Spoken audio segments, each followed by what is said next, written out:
जादुई हलवाई। हीरानगर नाम का एक अनोखा नगर था। उस नगर में सभी लोग खुशहाल व आबाद थे। हीरानगर में एक पप्पू हलवाई नाम का एक आदमी रहता था। पप्पू हलवाई किसी जमाने में अपने पिता के साथ हीरानगर में हलवाई की दुकान पर बैठता था, लेकिन पिताजी के गुजरने के बाद पप्पू ने दुकान बंद कर दी थी और खेती बाड़ी में लग गया था।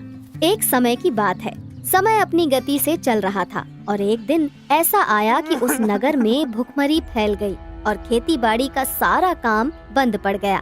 नगर के धनी सेठ लाल चंद ने सूखे का फायदा उठाया और लोगों की मदद के नाम पर व्यापार करना शुरू कर दिया और उन्हें धन देकर उनकी खेती हड़पने लगा। आज सेठ जी नगर में आए हुए थे और सभी किसानों से बोले, मेरे नगर के लोगों, मैं इस भयंकर त्रासदी में आपके साथ हूँ और आपको जितना धन चाहिए मैं आपको दूंगा। बस जमानत के तौर पर तुम्हारी खेती अपने पास रख लूंगा। ठीक है माई बाप, हम आपको खेती दे देंगे, बस जब हम आपका कर्जा उतार दे तो हमें हमारी खेती दे देना। ठीक है, मैं वादा करता हूँ। सेठ ने बारी बारी सबकी खेती ले ली और सबको धन दिया, लेकिन पप्पू ने अपनी खेती नहीं दी। जब उसकी पत्नी सुलेखा ने पूछा तो पप्पू ने जवाब दिया, देखो सुलेखा, मैं अपनी खेती अगर उस सेठ को दे दूंगा तो जिंदगी भर के लिए अपाहिज हो जाऊंगा। मैं खेती की बजाय अपना पुश्तैनी काम हलवाई की दुकान फिर से खोल लूंगा और उसी से अपना परिवार चला लूंगा। लेकिन इस नगर में लोगों के पास खाने को पैसे नहीं है, तो हमसे सामान कौन लेगा? अरे तुमने देखा नहीं, सेठ यहाँ पर कितना धन बांट कर गया है और मैं ऐसे में ये दुकान कर लूंगा तो यही लोग उस धन से लेने आएंगे, फिर मेरा भी काम हो जाएगा। वैसे आपका विचार भी बुरा नहीं है जी। ठीक है, हम ऐसा ही करते हैं। कल अपनी पिताजी की दुकान फिर से खोल लेते हैं। पप्पू और सुलेखा दोनों मिलकर अपने पिता की दुकान की सफाई करने लगे और सारी दुकान चमका दी। रात में ही दोनों ने अपने धन से जलेबी, समोसे, मिठाई, नाश्ता आदि बनाना शुरू कर दिया और रात में ही दुकान खोल ली। जब दोनों अपना सामान बना रहे थे तब एक बूढ़ा साधु आया और उसने बोला, बेटा, मैं 2 दिन से भूखा हूँ। मैं इस नगर में बहुत देर से घूम रहा हूँ, कहीं खाने को कुछ नहीं मिला। सुना यहाँ पर अकाल पड़ गया है, लेकिन इस अकाल में तुम्हारी दुकान खुली देखी तो लगा किसी धनपति ने अकाल से दबे लोगों के लिए भोजन बनाया है, इसलिए मैं उम्मीद लेकर आया हूँ। पप्पू और सुलेखा रुक गए और एक दूसरे को देखने लगे, क्योंकि वो मिठाई वगैरह उन्होंने बेचने के लिए बनाई थी, लेकिन अगर साधु को देते तो दिक्कत में पड़ जाते। लेकिन सुलेखा ने आखिर सच बोल दिया, अब माफ करना महात्मा जी, ये मिठाई आदि हमने अपने नए धंधे के लिए बनाई है और भगवान को भोग भी नहीं लगाया है। सोचा सुबह जब गांव वाले हमारी इस दुकान को देखेंगे तो हमसे कुछ ले लेंगे, तो हमारा भी जीवन चल पड़ेगा। बस माफ करना बेटा, अगर ऐसा है तो मैं कहीं और खा लेता हूँ, क्योंकि तुम मेरी भूख नहीं मिटा सकते। मैं साधु हूँ इसलिए। तो क्या हुआ महात्मा जी, हम दिल के इतने बुरे भी नहीं हैं कि आपकी भूख ना मिटा सके। कहते हैं दर पर आए अतिथि को कभी भूखे पेट नहीं जाने देते। आप अंदर आइए, मैं आपको भोजन करवाता हूँ। खुश रहो बेटा। साधु जी अंदर आ गए और आसन लगाकर बैठ गए। साधु ने वो सब खा लिया जो उन्होंने सुबह अपनी दुकान में बेचने के लिए बनाया था। धन्य है बेटा, तूने आज साधु की जन्मों की भूख मिटा दी। अब मैं चलता हूँ। सुलेखा को साधु का व्यवहार अच्छा नहीं लगा, लेकिन वो अपने पति के सम्मान के लिए चुपचाप रही। अब साधु जैसे ही दुकान से उतरे तो रुक गए और पप्पू को बुलाया, बेटा इधर आ, मैं तेरी इस सेवा से बड़ा प्रसन्न हूँ और आज कुछ देना चाहता हूँ। आपने हमारा भोजन ग्रहण किया है, मेरे लिए यही बहुत है महात्मा जी, हम आपसे कुछ नहीं लेंगे। नहीं बेटा, मैं जानता हूँ तो इस समय किस स्थिति में है, इसलिए मेरी आज्ञा को ना टालो, क्योंकि तुम पर आगे संकट आने वाला है। पप्पू ने हाथ जोड़ लिए और दोनों साधु के कदमों में बैठ गए। साधु ने अपनी झोली से एक कढ़ाई निकाली और उनको दे दी, साथ ही कहा, बेटा ये कढ़ाई कोई मामूली कढ़ाई नहीं है। इस कढ़ाई में तुम जो भी श्रद्धा से डालोगे वो तुम्हें दुगना बना कर देगी। मगर शब्द सुनते ही दोनों के चेहरों के रंग उड़ गए और सुलेखा ने साधु से पूछा, मगर क्या महाराज जी, आप बोलते क्यों नहीं? आप बोलते बोलते रुक क्यों गए?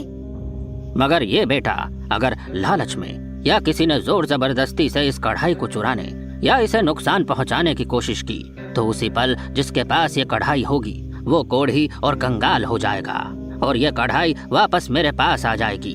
इसलिए ध्यान रहे, इसमें श्रद्धा का विश्वास ही डालना, लालच का तेल नहीं। ये कहकर साधु वहाँ से चला गया। सुलेखा ने उस कढ़ाई को रख दिया और बोली, देखा आजकल जमाना कैसा आ गया है, लोग बेवकूफ बनाकर अपना काम निकाल कर चले जाते हैं।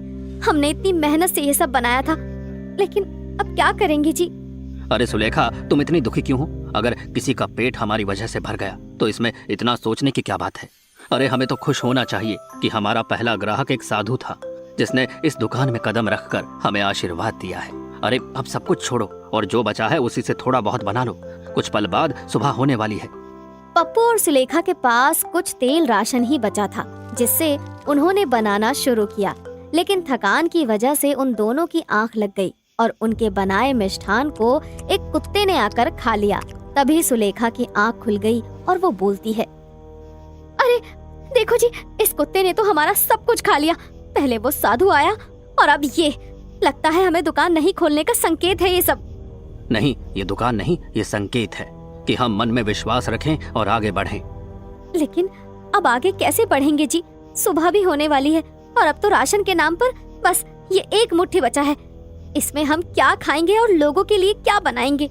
अरे तुम चिंता ना करो सुलेखा, तुम भूल रही हो साधु जी ने हमें क्या दिया है और क्या कहा है। जाओ उस कढ़ाई को ले आओ। अरे वो एक मामूली कढ़ाई है जो भंगार में 2 रुपए किलो में मिलती है। हाँ वही ले आओ, कम से कम लोगों के लिए नहीं तो उस कुत्ते के लिए ही और बना दूं बचे हुए राशन से। जैसे ही पप्पू ने उस कढ़ाई को चूल्हे पर रखा और बचे हुए राशन को कढ़ाई में डाला तो पत्नी बोली, देखो सुलेखा, इसमें जितनी भी मिठाई बनेगी उतने में ही हम दुकान लगा लेंगे। और जैसे ही पप्पू ने कढ़ाई की तरफ देखा तो कढ़ाई में जादुई परिवर्तन आया और अचानक से कढ़ाई मिठाई से भर गई। अगले पल पप्पू ने जलेबी बनाने के लिए एक जलेबी बनाई तो उसी पल वो कढ़ाई जलेबी से भर गई। ये करिश्मा देखकर सुलेखा बहुत खुश हुई और उसने कहा, अरे वाह, ये तो कमाल हो गया जी, मैं भी करके देखती हूँ। सुलेखा ने जब अपने हाथ से तेल डाला तो बोलती है, इस तेल से मैं पकोड़े बनाऊंगी। लेकिन इस बार कुछ भी नहीं हुआ। पप्पू को समझ आ गया था कि सुलेखा के दिल में मैल है। उसने अपने हाथों से जब तेल डाला और कहा कि पकोड़े बनाएगा तो उसी पल कढ़ाई पकोड़ों से भर गई। दोनों बहुत खुश हुए और अपनी दुकान के लिए सारा सामान उसी कढ़ाई से बनाया। और उसकी पत्नी ने पप्पू से कहा, अरे वाह, आप तो जादुई हलवाई बन गए जी, आपके हाथों में तो जादू आ गया है। ये जादू नहीं, विश्वास का खेल है जो उस महात्मा ने मुझे दिया है। कुछ पल बीतने के बाद सुबह हुई और गांव के लोगों ने जब पप्पू को अपनी पुरानी हलवाई की दुकान में देखा तो भीड़ लगाकर खड़े हो गए और बोलते हैं, अरे पप्पू, तुम तो अपने धंधे में आ गए। हाँ, क्या करता, मन में विचार आया तो अपने पिता की दुकान फिर से खोल ली कि अपने नगर में लोगों की इसी से सेवा कर लूं। और हाँ, आज मैंने आप लोगों के लिए बहुत ही अच्छे अच्छे पकवान बनाए हैं। अरे वाह, लाओ फिर हम भी खाकर देखते हैं कि स्वाद वही है या बदल गया। और गांव के लोगों ने जब पप्पू हलवाई के व्यंजन खाए तो झूम कर बोले, अरे वाह वाह वाह, ये तो जादुई हलवाई है। इसके हाथ में तो जादू है, क्या बढ़िया व्यंजन बनाया है। लेकिन पप्पू, हम रोज रोज नहीं खा सकते हैं, हमारे नगर में तो अकाल है। अरे कोई बात नहीं, जब आपके पास धन हो तो दे जाना और ना हो तो मत देना, मैं आपसे कभी नहीं कहूँगा। पप्पू की ये दरिया दिली देखकर लोगों ने जमकर तारीफ की। अब कुछ लोग उसकी दुकान पर पैसों से खाते तो कुछ अपनी भूख मिटाकर चले जाते। लेकिन उस जादुई कढ़ाई के करिश्मे से उसके भंडार में कोई कमी नहीं आती। पप्पू अपने हाथ से उस कढ़ाई में कुछ भी डालता तो पल में उसी कढ़ाई से वो चीज भरकर वापस आ जाती। जब पप्पू की इस बात का पता धनी लालचंद सेठ को लगा तो उसने कहा, अरे ये कौन पप्पू है जिसने ना तो जमीन दी और ना ही भूखा मर रहा है। सेठ जी, वो भूखा नहीं मर रहा है बल्कि लोगों के पेट भी भर रहा है, क्योंकि उसकी दुकान पर चाहे कुछ भी खाओ वो पैसे नहीं लेता है। अरे पैसे क्यों नहीं लेता है? क्या वो जादुई हलवाई है जो जादू से ये सब बनाकर बेच रहा है? जादुई हलवाई ही है सेठ जी, क्योंकि आज तक उसकी दुकान में तंगी नहीं आई। अरे नमक हराम हो तो पता लगाओ ना, आखिर माजरा क्या है इसका। सेठ के कहने पर सेठ के आदमी पप्पू की दुकान में मिठाई नाश्ता करने आए और बातों ही बातों में बोलते हैं। पप्पू भाई, आपकी दुकान को छोड़कर सभी जगह अकाल है, लेकिन तुम्हारी दुकान में अकाल नहीं दिखाई पड़ता। आखिर कहाँ से बना कर लाते हो ये सब? ये तो मैं श्रद्धा से बनाता हूँ, जो अकाल के काल से बड़ी है। इसलिए तुम परेशान मत हो। अगर पैसे नहीं है ना तो मत देना, लेकिन इसके बारे में पूछना मत। पप्पू की बातों को सुनकर वो दोनों सेठ के पास आए और सारी बात सेठ को बताई। अब मेरा शक यकीन में बदल गया है। मैं आज रात जाकर इसका पता खुद लगा लूंगा। ये कहकर सेठ रात में ही उनकी दुकान में छुप गया और उसने देखा कि रात में पप्पू अपनी उस जादुई कढ़ाई में कुछ डालता है और भर भर के उसे वापस ले लेता है। ये करिश्मा देखकर सेठ ने मन ही मन कहा, अच्छा तो ये है जादुई हलवाई का राज। मैं इस कढ़ाई को चुरा लूंगा और नोट डालकर नोट बना लूंगा। अरे इस पागल को इतना भी नहीं पता लग रहा है कि इसका सही इस्तेमाल कैसे करना है। इस जादुई कढ़ाई का तो मैं ही हकदार हूँ।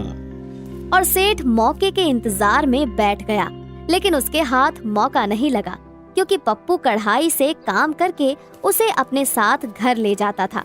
जब सेठ को कुछ समझ नहीं आया तो उसने नई चाल चली और सभा बुलाई और पप्पू को पुराने कागज दिखाकर बोला, अरे देखो पप्पू, ये कागज तुम्हारे पिता चप्पू लाल का है, जिसमें लिखा है कि अगर वो मेरा कर्जा ना उतार पाए तो मैं उसकी दुकान के साथ साथ उसके सामान को भी हड़प लूं।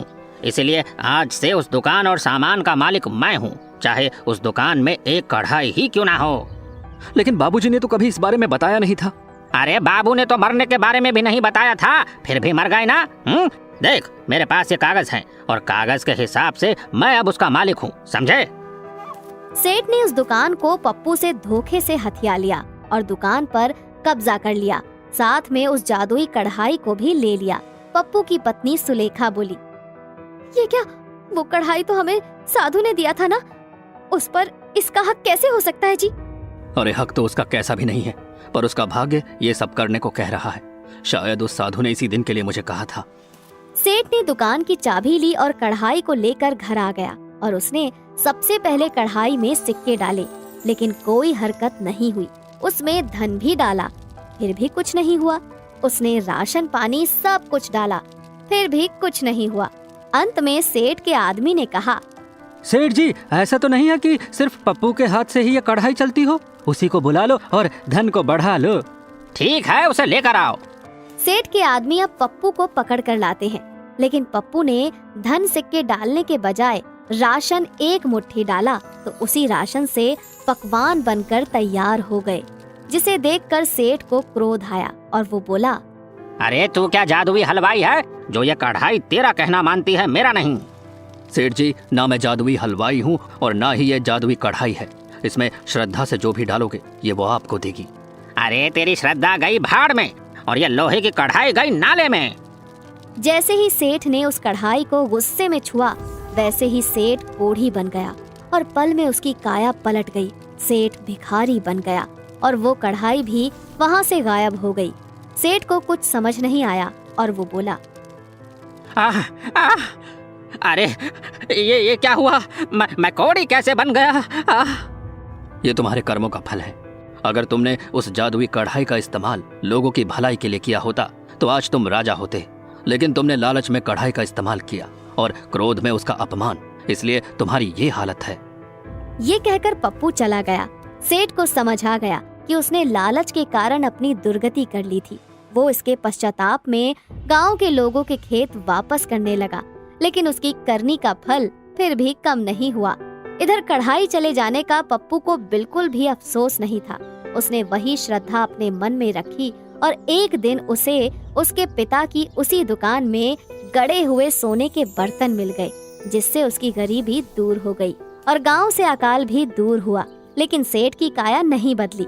सेठ कोढ़ से ग्रस्त होकर इधर उधर भटकने लगा।